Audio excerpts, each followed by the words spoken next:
ନା ସୁଶାନ୍ତ କୁମାର ସେଠୀ ଶାଖା ପରିଚାଳକ ମଲ୍ଲିକାଶ୍ଵର ଓଡ଼ିଶା ଯିଏ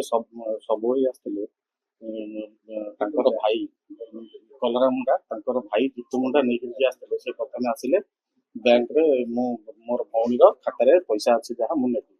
ମୁଁ ନାହିଁ ସେମିତି ତୁମେ ନେଇପାରିବ ନାହିଁ ଅନ୍ୟଙ୍କ ପଇସା ଆଉ ଜଣେ ନେଇପାରନ୍ତିନି ନା ସେ ମୁଁ ହିଁ ନେବି ମୁଁ ତାର ଇଏ ଅଛି ଆଉ ତାହେଲେ ସେଇଟା କିଛି ଭଲ ମନ୍ଦ ହେଲେ ହିଁ ଯାଇକି ତମେ ନେଇପାରିବ ନହେଲେ ନେଇପାରିବନି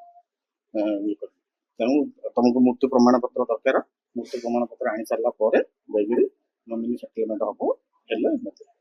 ଏତିକି କହିଲା ପରେ ସେ ରାଗିକି ମୁଁ ତାର ଭାଇ ମୁଁ ଯେମିତି ହେଲେ ଅଲବତ ନେବି ଆଜି ପଇସା ନେଇକିରି ଯିବି ମୁଁ ବି ଆଜି ସେମିତି ହୁଏନି ବ୍ୟାଙ୍କରେ ଗାଇଡଲାଇନ ଅନୁସାରେ ଯାହା ହେବା କଥା କାଗଜପତ୍ର ଆବଶ୍ୟକ କାଗଜପତ୍ର ଲାଗିକି ହବ ସେ ସେଠୁ ବୁଝି ପଳେଇଲେ ତାପରେ 2 ଘଣ୍ଟା ପରେ ତାଙ୍କର ସେଇ କଙ୍କାଳ ଶବଟିକୁ ନେଇକି ଆସିଲେ ଆଗରୁ ବି ମୁଁ ଜାଣିନି ସେ କିଛି ଡେଥ୍ କରିଛନ୍ତି କଣ କି ଆଗରୁ 2-4 ଥର ବି ଆସିବାଟା ଯୋଉ କହୁଥିଲେ ବି ଆସିନାହାନ୍ତି କାଲି ପ୍ରଥମ ଥର ଆସିଥିଲେ ଏତିକି ସରିଲା ତାପରେ ପୋଲିସକୁ ମୁଁ ଇନଫର୍ମ କରିଥିଲି ଆର୍ଏମ୍ ସାର୍ଙ୍କୁ ଆମର ଇନଫର୍ମ କରିଥିଲି ଆଉ ପୋଲିସ ଆସିଲେ ବୁଝାସୁଝା କଲା ପରେ ସେ ପଳେଇଲେ କଷ୍ଟମର ବି ଥିଲେ ଆପଣ ମାନେ ପଚାରି ପାରିବେ ଯେତେବେଳେ ଗ୍ରାହକ ମାନେ ଥିଲେ ହଁ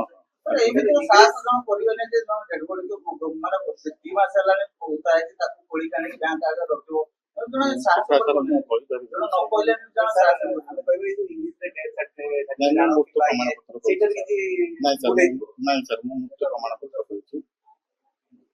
ବ୍ୟାଙ୍କ ଭିତରେ କଣ କାମ କରୁନାହାନ୍ତି ବର୍ତ୍ତମାନ ଆମର ତ ବ୍ୟାଙ୍କ ମିତ୍ର ଏଙ୍ଗେଜମେଣ୍ଟ ନାହାନ୍ତି ଏହିପରି ଏକ ସମ୍ବେଦନଶୀଳ ଘଟଣା ଆପଣ କୋଉ ଦୃଷ୍ଟିରେ ନେଉଛନ୍ତି ଏହାର ସମାଧାନ କେମିତି ହବ ବୋଲି ଆପଣ ବାଟ କରୁଛନ୍ତି କୋଉ ପ୍ରକାର ସମାଧାନ ହେଲେ ଆମର ବ୍ୟାଙ୍କର